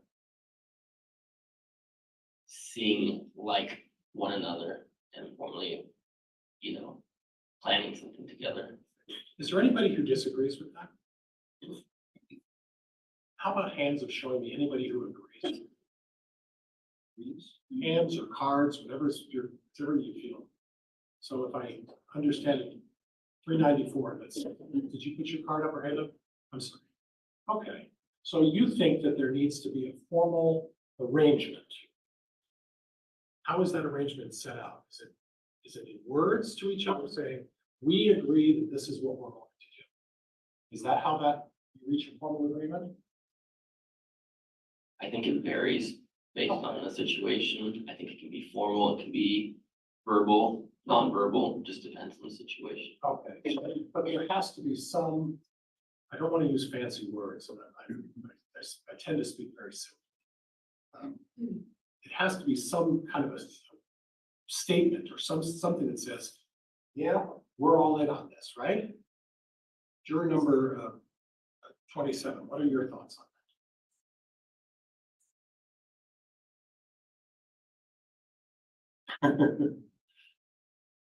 I'm the one who struggles with technology. Yes, I would agree with that.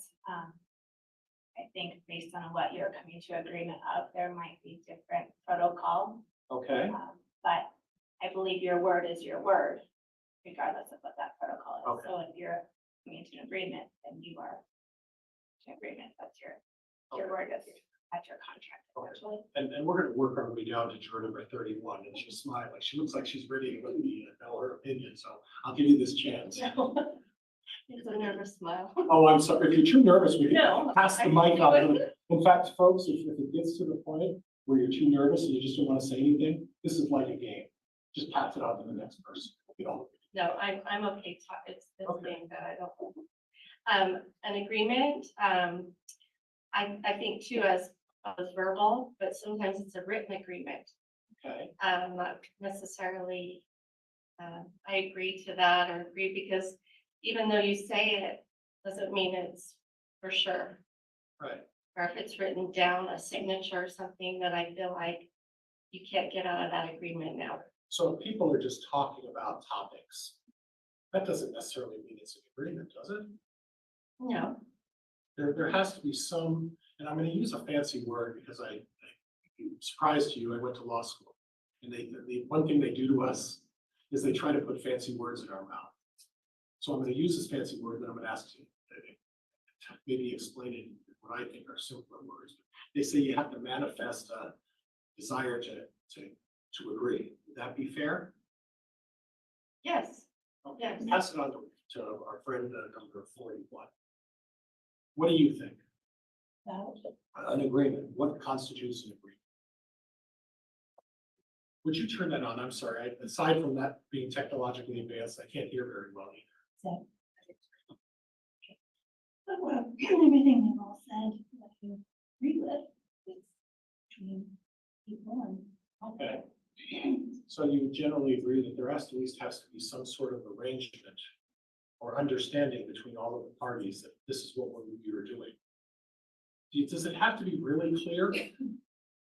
Or can it be, well, I'm not sure. Your Honor, we approach. Well, in the interest of time this way, is there objection the state has? Your Honor, the state's position would be he's misstating the law and what the, at least the IFG would be. In this case, of course, we don't have the specific instruction from this court, but I think he's confusing the elements of this particular crime. At this point, Mr. Pryor, I am concerned that we're delving into court instruction here and outside the scope of what Rule 24B permits on juror qualification. And so I would ask that we move on from definitions of what an agreement may be in the case. The jury will be instructed on that issue. And Judge, can I respond to that objection, just so we have a clear record? Yes. Okay. Judge, the state took some time to talk to the jurors about, speaking honestly and straightforward and all of that. And I think, quite frankly, I'm allowed to go into at least what they're understanding, because these folks are going to be providing jury instructions. And those jury instructions, at least from my perspective, I can ask them how they would understand and interpret that. So I'm, all due respect to the court, I disagree. All right, well, I stand by the ruling. The instructions will clearly delineate the elements of any crimes charged in the case the evidence may show. And I think this is going beyond the scope of proper voir dire. So if we move on to another topic, Mr. Pryor. Is there anyone here who can promise me that they will review the entire evidence before they make a decision? Please raise your cards up. Is there anybody here who thinks that they just need to look at the prosecutor's evidence, and if they've already figured out what they feel on that, that they don't, it's really not necessary to listen to my evidence? Anybody agree with that? Okay, all right.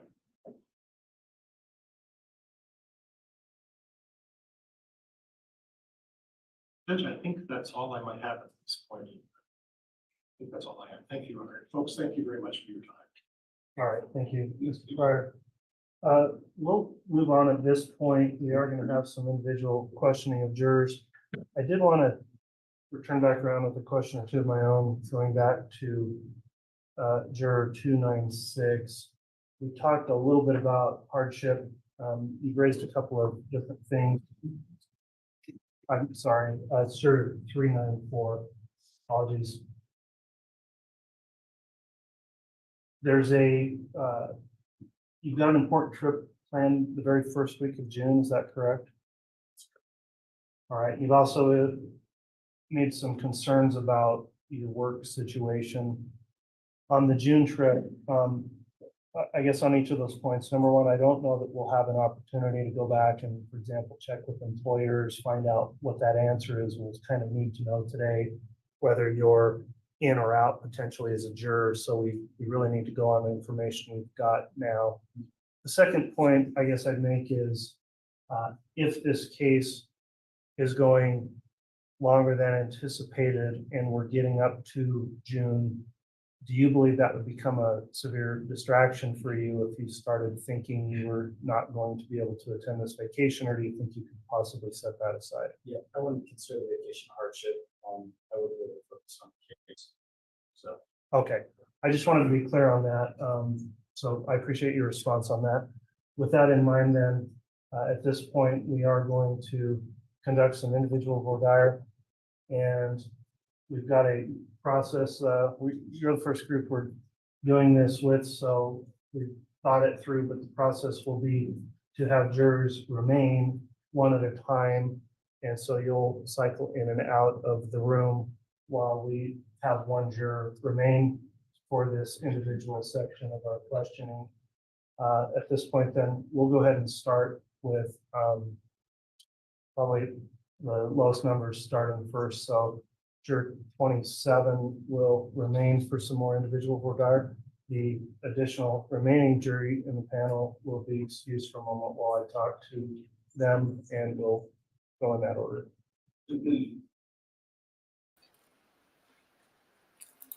Okay, I'm gonna stop it there, and you can all go in and check that out if you'd like. I wanted to end with my final comments on Court TV. and share with you the current position of the map that you've all been participating in. So let me pull up that final video. And we'll play that.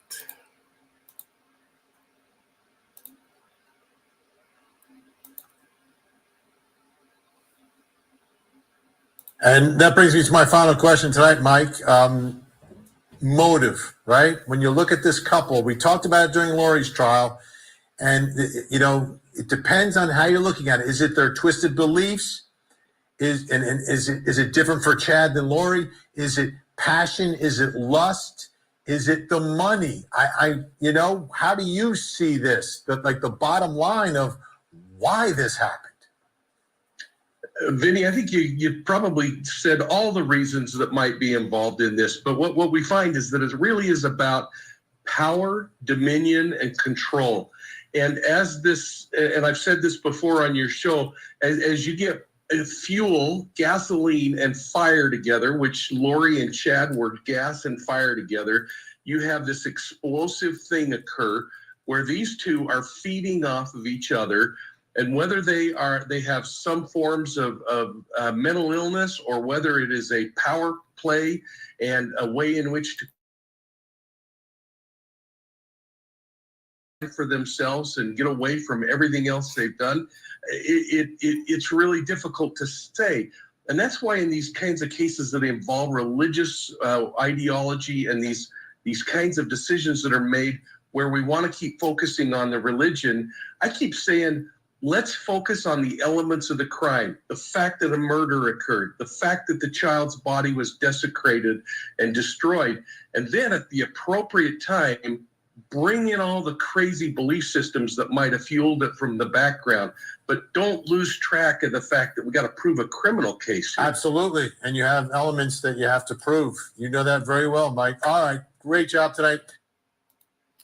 Okay, so you got all my thoughts. You've heard my ramblings, and you heard the opening of voir dire and there are other ways to say that, but this is the only way I'm really comfortable saying it.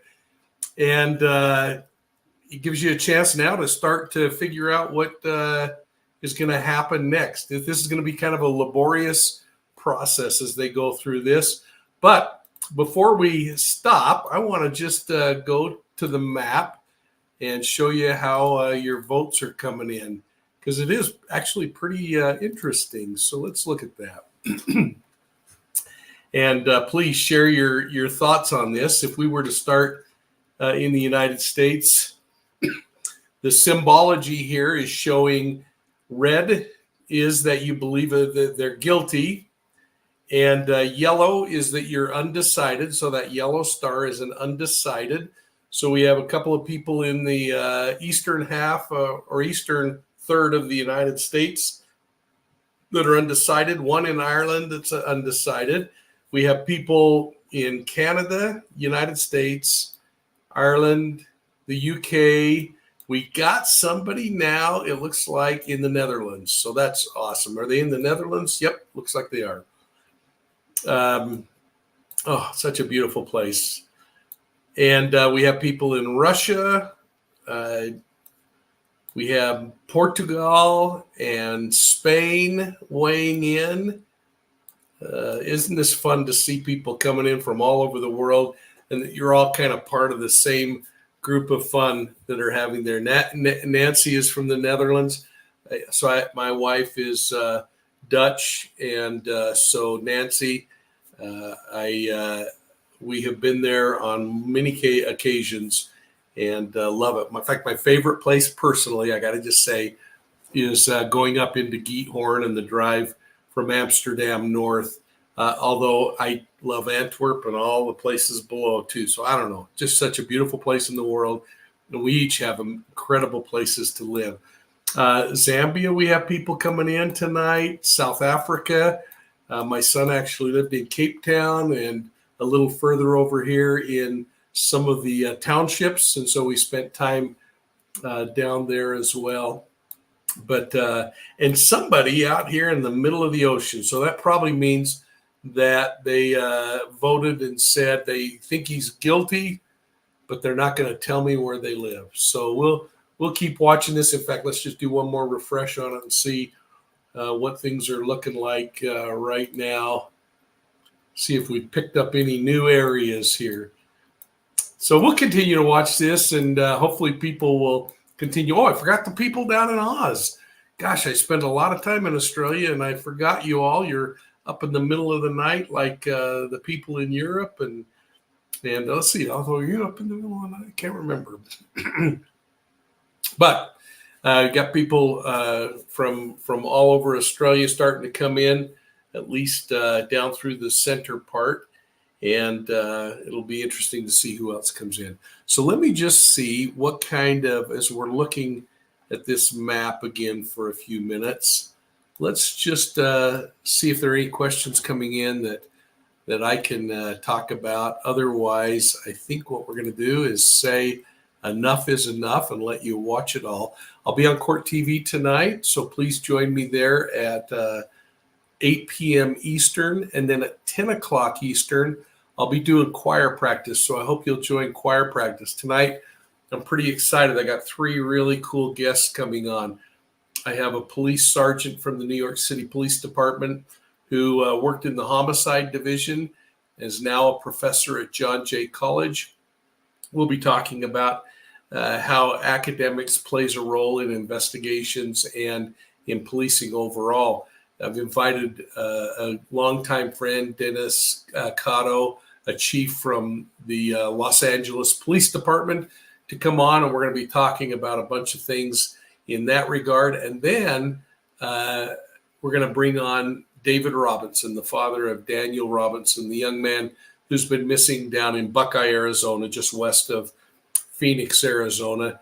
His father is probably the greatest example of love that I have ever seen, as he has spent the last couple of years looking for his missing son.